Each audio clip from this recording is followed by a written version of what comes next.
Audiences often complain about how unoriginal Hollywood has become with a plethora of reboots and remakes and adaptations coming out in droves. However, another major issue is when a director or producer has a truly unique idea and wants to bring it to the big screen. That often studios get involved and audience test the property to hell and back, turning it into some mediocre generic schlock that everyone has already seen in hundreds of other films. That, or they hold back the creators from going all out, and it results in a by the numbers offering that doesn't say anything or do anything memorable. Before we begin, please like, share, and subscribe to our channel. Every new sub helps us achieve our goal and keeps us motivated to create new content. With that being said, I'm your host, Jamie, and here are 10 terrible films that wasted great plots. Number 1, Downsizing. Downsizing has this great premise of shrinking the human body down to 5 inches to help preserve the planet, helping people in financial difficulties to become financially stable. However, this process is permanent. Paul and his wife Audrey decide to go through with the process after meeting up with somebody they knew in high school. But Audrey backs out last minute, leaving Paul to navigate this new life without her by his side. It sounds great, like there could be tons of adventures, new things to try, and to just let loose after having to deal with the hustle and bustle of everyday life. But honestly, it never happens. Sure, he goes outside the walls of his realm, into the slums as they call it, for Paul to have an eye-opening moment of not everything is as grand as it's portrayed. It just lacks that extra element to bring this film to the greatness it could have been. Lacking chemistry from the characters, often with a bland script with very few moments of a chuckle. However, the film was chosen to be in the top 10 movies of 2017 by the National Board of Review, and critics were hit or miss with it, but ultimately, the film bombed harder than anybody anticipated. Ranking in only $55 million against a minimum of $68 million to produce, it's clear to see this film was not intended for the masses. Critics have also claimed that the average person just wouldn't understand the concept. But really, we're not idiots, and the film failed for a reason. And sometimes, critics are just wrong. Number 2, Doctor Strange in the Multiverse of Madness. I loved the MCU and was excited for a Doctor Strange film that expanded on what he does. So in 2022, the wait was over, and boy, was I disappointed. So Doctor Strange is protecting the multiverse and keeping people in their lane. However, Wanda wants nothing to do with that and decides she knows best. Along with demons coming through and others crossing barriers, it should have been epic. However, Doctor Strange's character was so watered down, and the amount of CGI in this film borders on complete animation. Yes, the MCU is a huge franchise, and so many of the films are brilliant, but we are bound to have at least one that is less than perfect.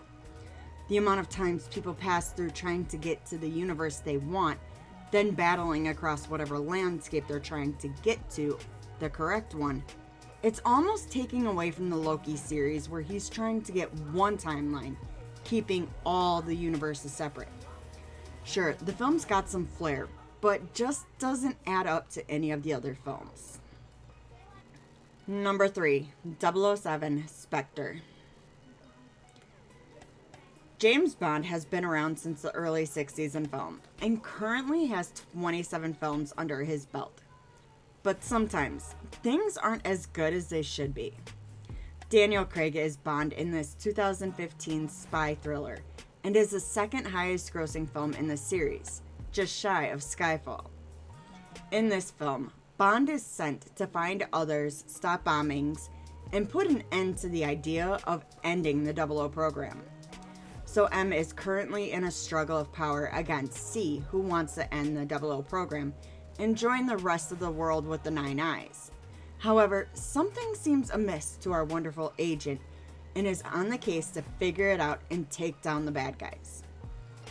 I have to say, most of these films fall short for me considering it seems to be the same kind of plot, just a bit of a different story. Critics praise the film for the action sequences and the talent of the actors, but they also felt something was just not right.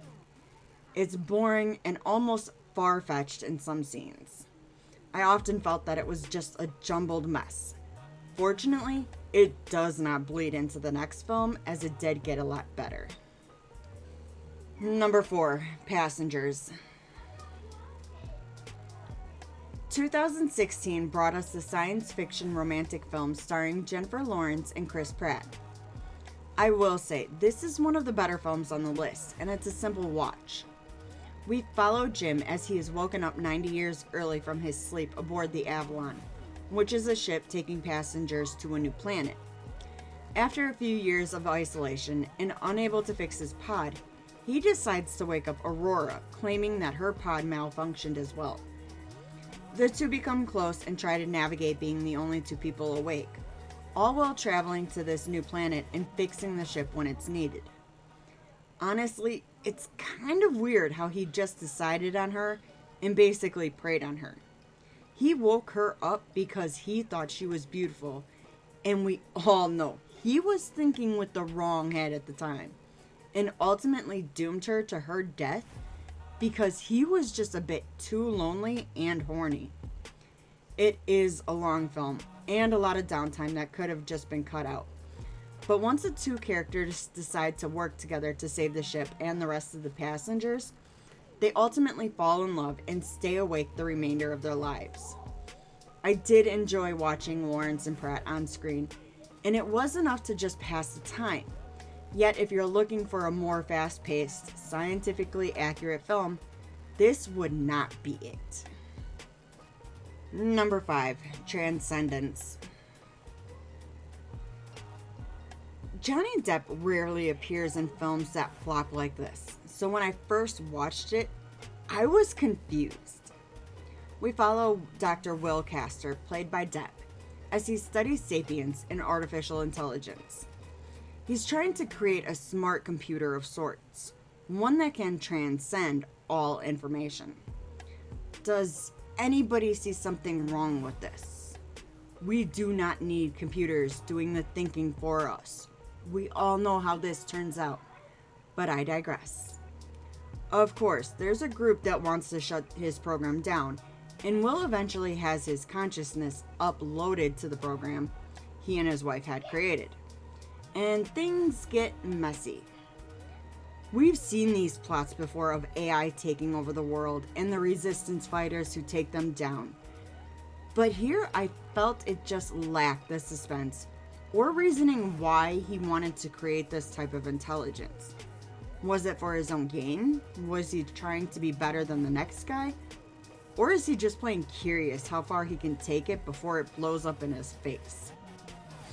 This film really doesn't go full circle, but there are some beautiful scenes, and the end quote is so loving, stating, "He created this garden for the same reason he did everything, so they could be together." You'd think this would answer some questions, but it really doesn't. If you're really enjoying this video so far, make sure to hit that like button and subscribe to our channel. Number 6, The Dark Tower. 2017 had the neo-western science fantasy film starring Idris Elba and Matthew McConaughey that's based off Stephen King's novels by the same name. Now this would be good if it followed the story and didn't rush it. The series has 8 novels in it, and it just ends in the film. We follow Jake as he gets these visions and runs into Roland, played by Elba. Roland takes Jake under his wings and teaches him everything he needs to know to protect the tower and all of Midworld. Walter, played by McConaughey, is also looking for Jake and hoping to get answers any way he knows how. The story is great, a phenomenal read even, but the film lacks everything. Plus, it's weird to see McConaughey as the bad guy. just doesn't vibe well for me. Anyway, there were 3 different directors assigned to this film, but Nicola Arkel became the final director, with Sony backing him. I feel with all the different hands that have been on this project are what helped bring it to this horrendous end. I would have much rather seen this as a long series than a terrible attempt to squash it down into a few films. Needless to say, it never continued on in film form. Hopefully, one day, we can get a new adaptation that isn't so diluted. Number 7, the invention of lying. Imagine a world where you're incapable of lying. So is everybody else. There's no fiction, no false accusations. Only the cold, hard truth. In 2009, we got a glimpse of that possibility in this rom-com starring Jennifer Gardner, Jonah Hill, Philip Seymour Hoffman, and Tina Fey. We follow Mark as his life is going downhill and fast when he's fired from his job, facing eviction on his apartment, when he goes to the bank to close his account and comes up with an idea to lie. Knowing he doesn't have much in his account, he tells the banker he has $800 in it, which is how much he needed to keep his apartment. Due to him now being able to lie, he starts telling stories in his film, gaining him a lot of fame and fortune. It sounded so good when it first came out, but yet I was bored out of my mind. I think it took several different sittings just to finish it. It's just absurd and not funny, nor is the romance any good, kind of bordering on creepy. Even some of the truths that come out are just cruel. Like, nobody would ever think to say things like Mark does, or act the way he does. Either way, it's really something for the back burner that I would never watch again. Number 8, Mortal Engines.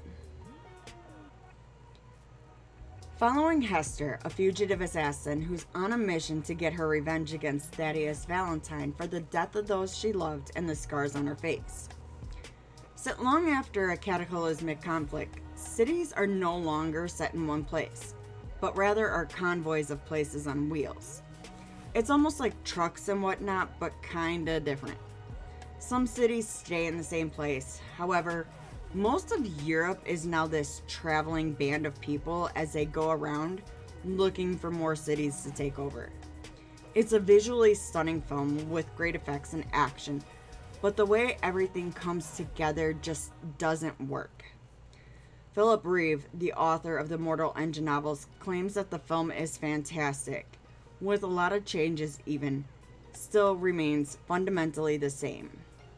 Maybe some of us were imagining different things when we read this series, but watching how all these changes came about took something away from the core of the story. Number 9, Elysium.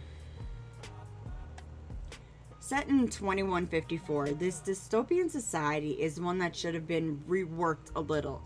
Even has writer, producer, and director Neil Blomkamp a little regretful for his choices. Following Max, played by Matt Damon, as he is on a mission to board Elysium, the space station housing all the tech and rich people, so that he can get treatment for radiation poisoning. It becomes a mad dash to figure out a way onto the ship and save himself. However, most of this film has a lackluster script and is just a bit discombobulated. Sure, Matt Damon and Jodie Foster embody their characters so well, but that doesn't take away from the cluster that is this film. Blomkamp stated that this film was not totally formed and wishes he could go back and redo the film and give it the life it needs. So here's hoping one day he's able to rewrite and redirect what his initial ideas were with more experience and more technology. Number 10, X-Men Last Stand and X-Men Dark Phoenix. I have to admit, I have not seen any of the X-Men films in years, and what killed it for me was 2006's X-Men Last Stand, where the mutants are targeted once again, and a cure, for lack of a better word, has been found and made to suppress the gene that mutates and makes people different. It all becomes this way to hate on people who are different instead of embracing them for their differences. Then in 2019, Dark Phoenix was released, bringing Jean Grey's character into the forefront. She learns of having telekinetic powers, going to Xavier's school, and blossoming into the wonderful mutant she was. Really, we could have gotten more backstories on some of these characters, but nothing is really going to compare to Wolverine's story. Everything is just going to fall short. Both films lack that dynamic we've seen before with the characters and story arcs. And while companies are still trying to earn some cash on these guys, it's just become a redundant tale that doesn't add anything further to the original narrative. Thanks for checking out the video. Did we leave any films off the list? Let us know in the comments. If you enjoyed the video, please like, share, comment, and subscribe to our channel. Don't forget to tap that bell icon to stay up to date with our latest releases. You can reach out to us on Twitter or X at StudiosFat, or chat with us on Discord, links below. We're also now on Blue Sky. You can find us at studiosfat.bsky.social, which will also link below. If you're really enjoying our content and want to help support us, click that join button for exclusive content, rewards, and perks. Make sure to check out our very own merch store located at fatninja.shop. All proceeds go towards our next film project, so we'd greatly appreciate it. I've been your host, Jamie. Thanks again and take care.